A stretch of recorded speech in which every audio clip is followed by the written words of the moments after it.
Rochelle Lecavalier, and this is Boca 360, where we explore interesting people, places, and happenings all around Boca Raton. Today, we're going to chat with serial entrepreneur and my buddy, Vaughan Dugan at Kapow Noodle Bar. I hope he has some dumplings waiting.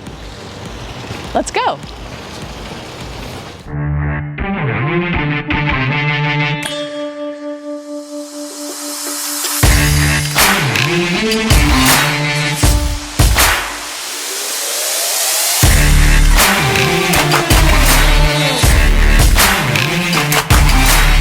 I'm Rochelle Lecavalier. Welcome to Boca 360.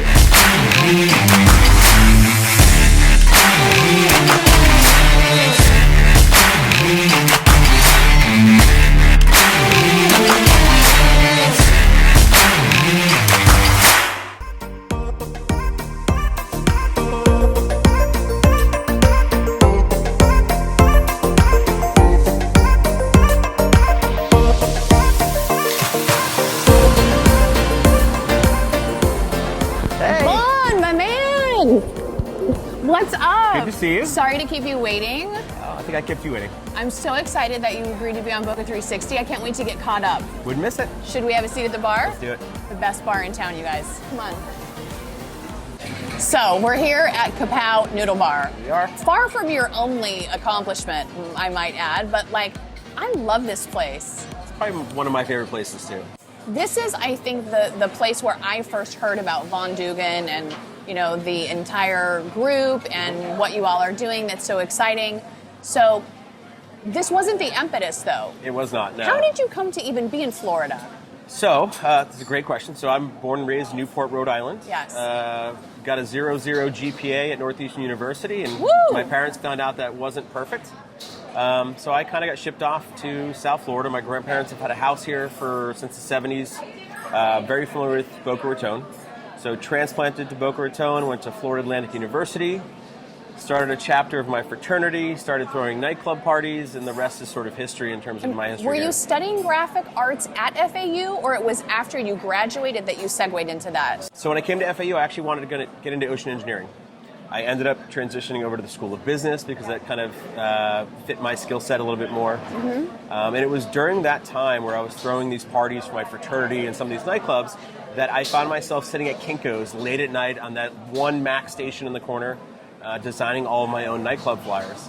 And that turned into a business back in the early 90s. I was in my early 20s. And all that was self-taught, so you 100%. Just figured out how to make things look good. Yes. Wow. 100% self-taught, and 2 years later, it turned into a $5 million a year business for me. Like I said, I was in my early 20s. I had no idea what to do with that kind of money at the time. Started doing nightclub flyers for Rodney Mayo. Rodney Mayo at the time owned a couple of locations up in West Palm Beach on Clematis Street. Mm-hmm. So Respectable Street Cafe, which is still there today. Wow. Was one of my first clients when I was a graphic designer and a printer. So fast forward 30-something years later, 20-something years later, I'm Rodney's partner. Mm-hmm. So myself, Scott, and Rodney own Kapow, mm-hmm. Which is part of the Subculture Restaurant Group.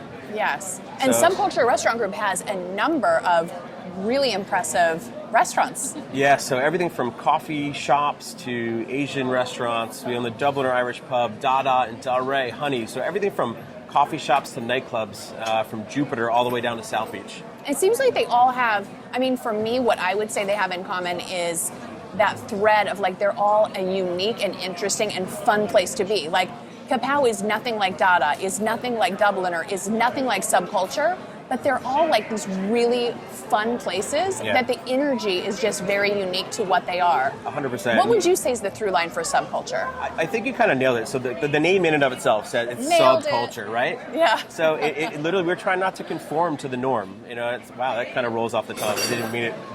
We don't want to be like your average mom and pop, but you know, this is where we eat, this is where we live, we're kind of dialed into the DNA of the community. And when Rodney first started the company, so to give you a quick little background, when he opened Respectable Street Cafe, it was the only place on Clematis Street.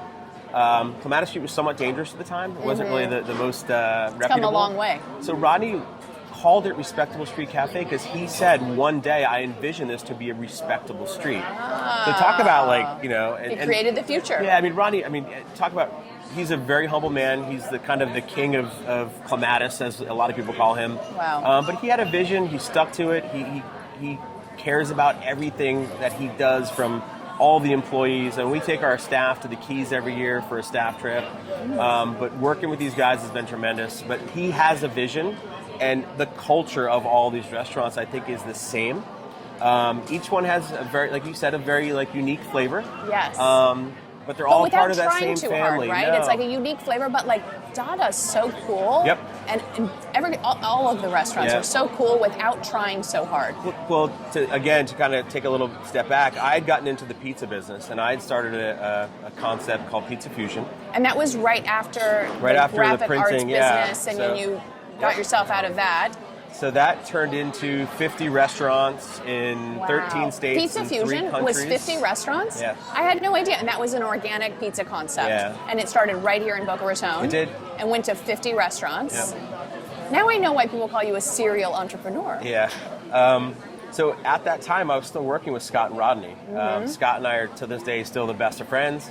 And I would always tell them, I was like, I would die to come work with you guys, because I am now in this structured franchise environment. We've got a lot of, we've got a staff of 25 people, very structured. And Scott would always joke and say, man, I wish I could come work in an office and have more structure, because we're kind of mom and pop. Sure. But I really think it was the marriage of those two things. So I had the opportunity to leave and exit Pizza Fusion.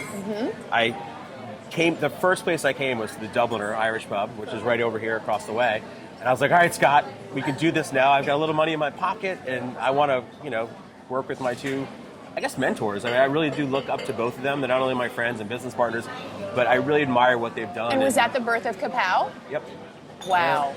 Okay. I got a little segue. spare change. This place is available, Oh, it's a fantastic spot.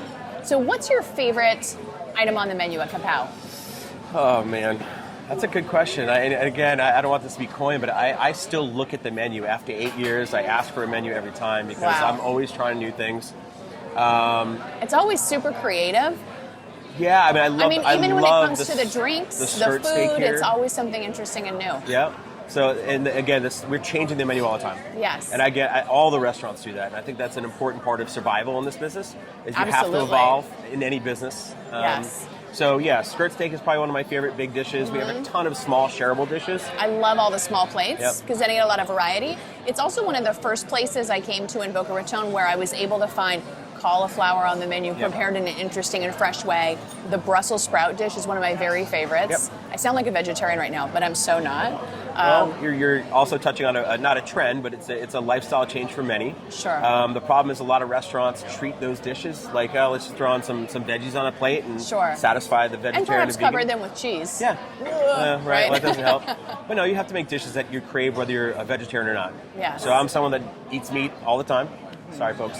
But Sorry, not sorry. I love our Brussels sprouts. I love our shishito peppers. I love our actually our vegan chow fun is one of my favorite dishes as well. Wow. So a little something for everybody. And you guys always have a really fun drink menu. It's happy hour. That's what they tell me. Great happy hour I spot. know that for the first 3 drinks, and after those 3 drinks, I forget all that. But yeah, I've been told it's pretty creative. and I have to give credit where credit's due. My wife and the team back here are responsible for all the drinks here. You've been in Boca for how many years now? I've been here since 1990. Okay. Yeah, 30 years. 30 years. Yeah. And in that time, I'm sure you've seen a lot of change. Absolutely. So even where we're sitting now was just being built at the time. Wow. This was the Boca Mall. So. And now we're right in the heart of Meisner Park. Yeah, we are. And obviously, it's come a long way. Obviously, a lot of things shifted towards Delray, Sure. West Palm Beach, but people were either in West Palm Beach or Fort Lauderdale or Miami. Then obviously Delray came about and evolved Yes. quite a bit. It became the epicenter of this area and the hotspot. But there's so much action coming back to Boca. I think the same. Yeah, I mean, I'm Boca's seeing. on fire. Did you know the average age in Boca right now is only 48 years old? Yep. So we're trending younger and increasingly affluent. I mean, I'm in real estate, and we are seeing the desire for increasingly, expensive and luxurious properties. It's going through the roof, and the buyers are younger and younger. Yeah, we've seen that in our clientele as well. Our guests are sticking around more year-round as well, Yes, which is a big thing. seen a lot of Not that. as seasonal. So a lot of people Yes. would graduate from FAU and they would leave. They're making homes here, calling this home.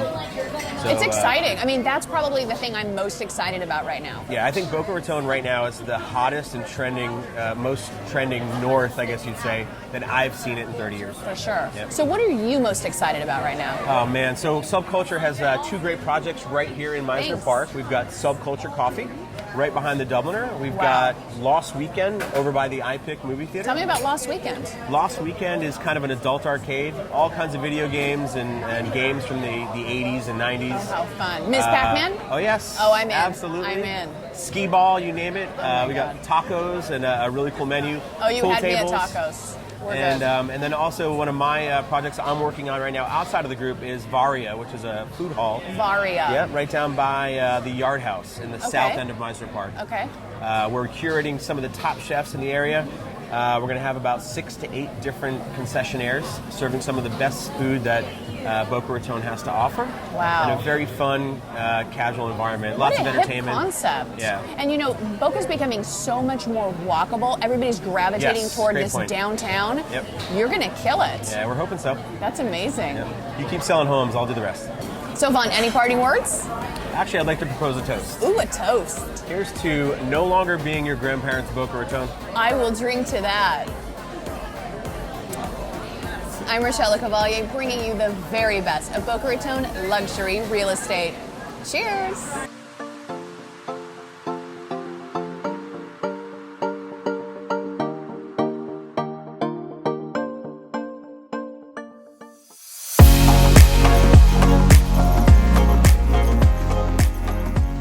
Thanks so much for watching my video. I hope you enjoyed it. Right over here there's a button that says subscribe. Pretty self-explanatory. Hit that button, subscribe, and just next door there's a bell. Click that as well and you will be notified each and every time I upload a new video. We have the series Tuesday Tours, we have Boca 360, and all sorts of market reports and other useful information for you about the Boca Raton luxury real estate market.